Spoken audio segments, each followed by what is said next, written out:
جبکہ وہ لڑکا تو صرف شادی شدہ لڑکیوں کو ہی بھٹا بیچتا کرتا تھا۔ یہ خبر بہت ہی چونکا دینے والی اور عجیب و غریب تھی۔ ہم سب ہی گھر میں ایک ساتھ بیٹھے یہ خبر دیکھ رہے تھے۔ مجھے تھوڑا ڈر لگنے لگا تھا کیونکہ شاید یہ وہی لڑکے کی بات کر رہے تھے جو انارکلی روڈ پر بھٹے بیچتا تھا۔ مگر وہ تو میں یہ خبر سن کر حیرت زیادہ ہونے لگی تھی، مگر دوسری طرف بابا نے ٹی وی بند کر دیا تھا کہ یہ کیسی بے حیائی زمانے میں پھیل رہی ہے۔ بھلا یہ کوئی خبر ٹیلی ویژن پر دینے کی اور یہ باتیں سب جھوٹی ہیں، ایسا کچھ نہیں ہوا۔ امی نے فوراً نظریں جھکا لی تھی۔ بھلا یہ سب خبریں کوئی ٹی وی پر بتاتا ہے کیا؟ عجیب و غریب حرکت دکھائی جا رہی ہیں۔ امی اور بابا بہت تسلی بخش تھے کہ یہ سب محض ایک افواہ ہے یا پھر خبر، کیونکہ اس وقت کوئی بھی فوٹیج اور ویڈیو نہیں آئی تھی، صرف سنسنی خیز خبر بتائی گئی۔ اور دوسری طرف میرے دل میں ایک ڈر پیدا ہو گیا تھا کیونکہ اس بارے میں نے پہلے ہی سن رکھا تھا، مگر وہ بھٹا تو اس دن ہم نے بھی کھایا تھا اور آہستہ آہستہ یہ خبر پھیلتی ہی جا رہی تھی۔ اور مجھے حیرت اس بات کی تھی کہ اب تک نیوز پر کوئی ویڈیو یا تصویر کیوں نہیں دکھائی گئی، اور پھر اگر یہ بات سچ ہے تو اس کالج کا نام اب تک کیوں سامنے نہیں آیا، اور سیکیورٹی ادارے کہاں ہیں جو یہ سب ہونے سے روک نہیں رہے۔ مگر یہ سب کیسے ممکن ہو سکتا تھا؟ بھلا بھٹا کھانے سے کوئی عورت حاملہ کیسے ہو سکتی تھی؟ میں اور ارم اس بارے میں کنٹین میں بیٹھے بات ہی کر رہے تھے کہ ارم ہنس پڑی اور بولی، یار بھٹا تو میں نے بھی کھایا ہے، اگر وہی بھٹا ہوا تو اب تو مجھے حاملہ ہو جانا چاہیے تھا۔ توبہ کرو، اللہ نہ کرے ایسا ہو۔ میں گھبراتے ہوئے ارم کو ڈانٹ رہی تھی، مگر ارم نے پھر وہی ہنسی مذاق شروع کر دیا کہ یار پھر تو اس لڑکے کو بانجھ عورتوں کا علاج سب سے پہلے کرنا چاہیے۔ اپنے بھٹوں سے اس طرح وہ لاکھوں پیسے کمائے گا اور عورتوں کا بھی بھلا ہو جائے گا۔ ارم تم بھی نہ یار کسی بات کو سیریس نہیں لے کر، ہر بات کو مذاق میں اچھی نہیں لگتی۔ نادیہ یار چھوڑو نا یہ سب، چلو آج پھر سے ہم لوگ بھٹا کھانے چلتے ہیں اور دیکھتے ہیں وہاں جا کر کچھ معلوم ہوتا ہے کیا۔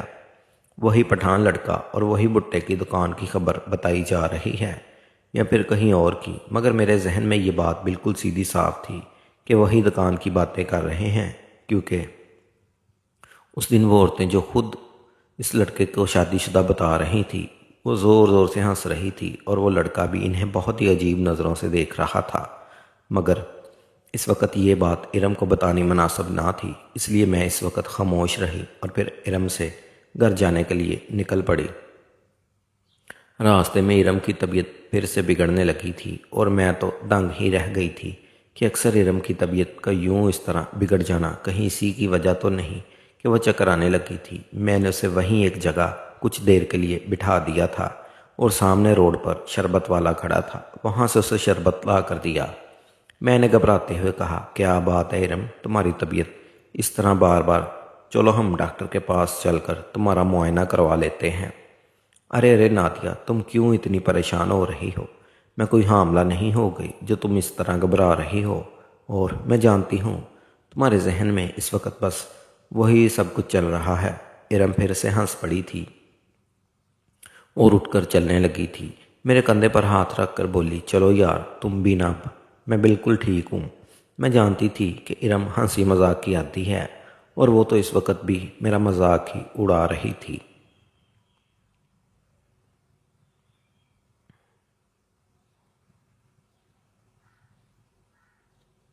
ہم دونوں اپنے اپنے گھر کی طرف چل پڑے تھے اور ساری رات مجھے صرف اور صرف ارم کی فکر ہونے لگی تھی کہ بھلا وہ ٹھیک ہے ابھی یا نہیں۔ میں نے فوراً اسے فون کیا، وہ ہنس رہی تھی، بس کرو یار میری فکر مت کرو، میں بالکل ٹھیک ہوں، اور جیسا تم سوچ رہی ہو ویسا ہرگز نہیں ہے۔ نادیہ میں نے سوچا شاید ارم ٹھیک ہی کہہ رہی ہے، میں نے ہی بلا وجہ اپنے ذہن پر یہ سب سوار کر لیا ہے، جب بھی شاید میں ہی ان سب کے بارے میں کچھ زیادہ ہی سوچ رہی ہوں۔ میں بھی ارم سے بے فکر ہو کر سکون سے سو گئی تھی، اور اگلے دن جب ہم لوگ کالج پہنچے تو چاروں طرف ایک افراتفری کا ماحول تھا اور لوگوں کی بھیڑ جمع تھی۔ اللہ رحم کرے، اچانک کالج میں یہ سب کیا ہو رہا ہے؟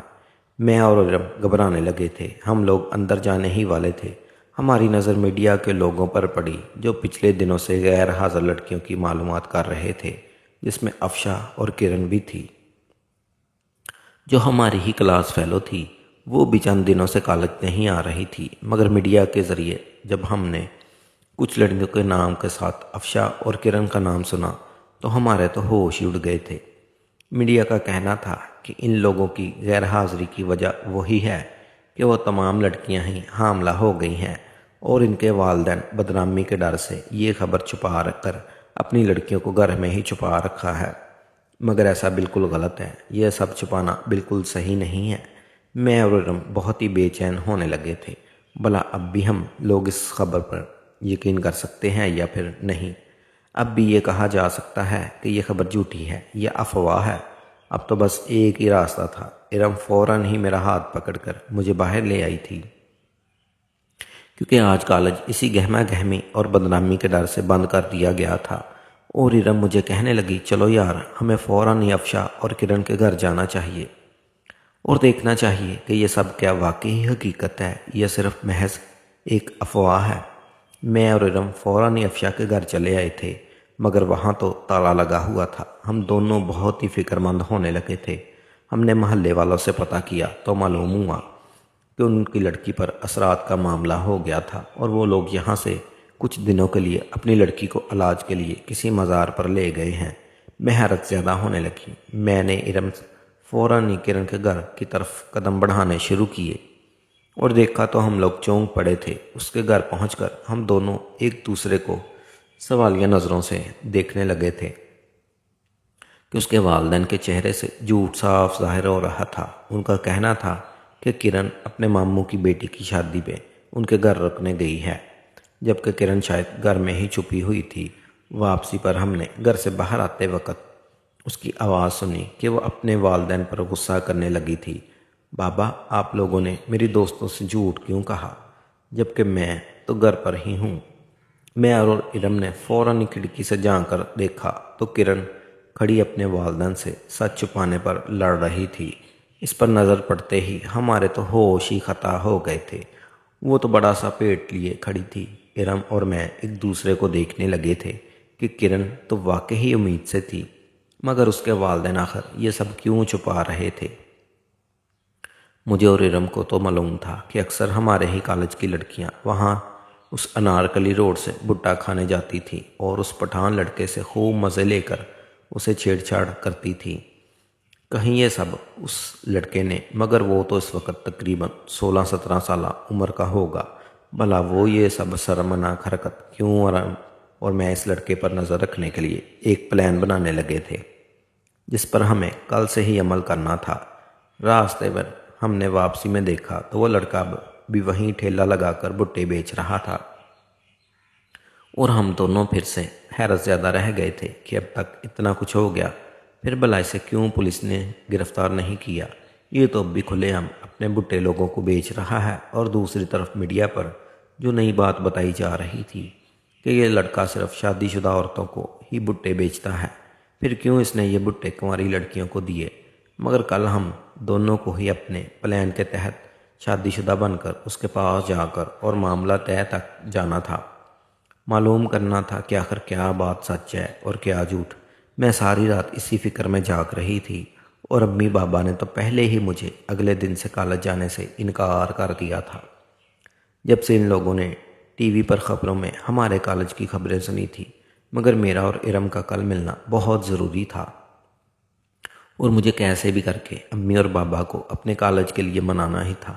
میں نے بہانے سے کہا، امی مجھے اس کالج جانے دیں، اور اب تک کالج پرنسپل نے سارا معاملہ رفع دفع کر دیا ہوگا، ہمارا جانا ضروری ہے، ہمارے امتحانات ہونے والے ہیں، ضروری لیکچر چل رہے ہیں۔